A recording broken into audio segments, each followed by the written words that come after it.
halkan waxaa xafiiska taraafika gobolka Mudug waxaan rabaa inaan ka warbixiyo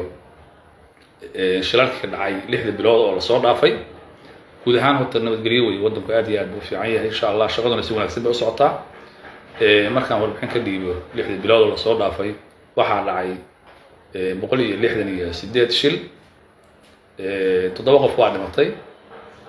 96 qofna waxay noqotay dhaawac 96 qof waa dhaawac koob iyo 10 qof waa dhaawac culus bay noqdeen oo qaar loo qaaday Muqdisho qaybna isbitaalada lagu tacaalayo inta kalena waxay noqdeen dhaawac fudud oo markaas ka kacay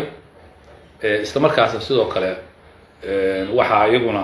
hawlgab noqday oo gaadiidka burburay oo daanadu gaadhay noqdeen 66 gaari 3 bilood oo la soo dhaafay ما شاء الله سيدك الشغل عادي عاد وفي عن تحي وحنا ربع هالك أنا كجف فايدستو قدر كوبات هذا وحنا سوكر إن الليسن كمان وحنا ونمده هذا جرو ونواك السعودي هذا مدة سنة كرسول رن أنا ونلا بيودم بواوني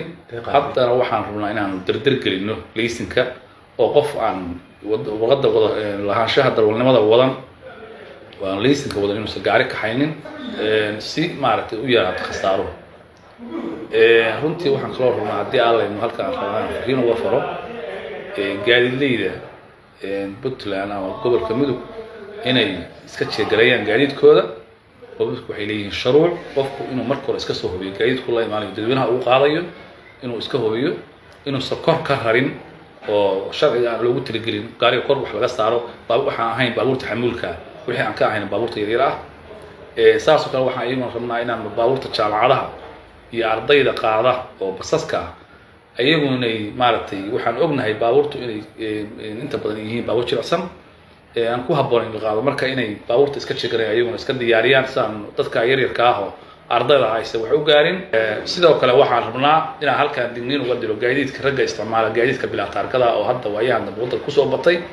oo runtii nooga soo inta badan ka soo gudbaan maamulka nala degan dawladda Puntland galmudug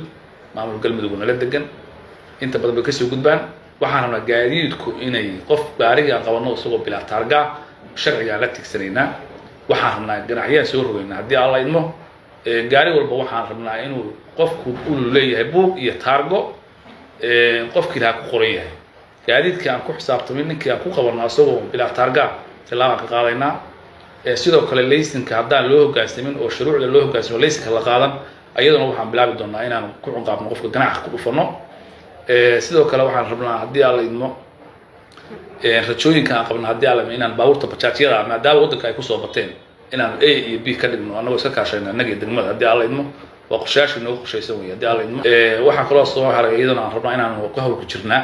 inaan wadooyinka calaamado u sameeyno hadii alla idmo calaamooyinka wadooyinka oo meelaha iskuisida iyo kadhadaha iyo meelaha gooladaha iyo meelaha khataraha si dadku u fahmaan iyo iskoolada iyo isbitaalada iyadoo saas kale insha Allah inaan calaamadaha hadii alla dhawaan baan hirgelin doonaa hadii alla ay bulshooyinka Puntland gaar ahaan gobolka Mudug waxaan fariinta u diranaa waxa weeye in nabadgelyada laga shaqeeyo ciidanka taraafika gobolka Mudugna la gacan siiyo runtii bulsho isku duuban baa wax wada qabsata aad iyo aad baan dadkayga u jecelahay insha Allah gaarigani waa gaarigii wiishka ahaa oo laanta nabadgelyada wadooyinka gobolka Mudug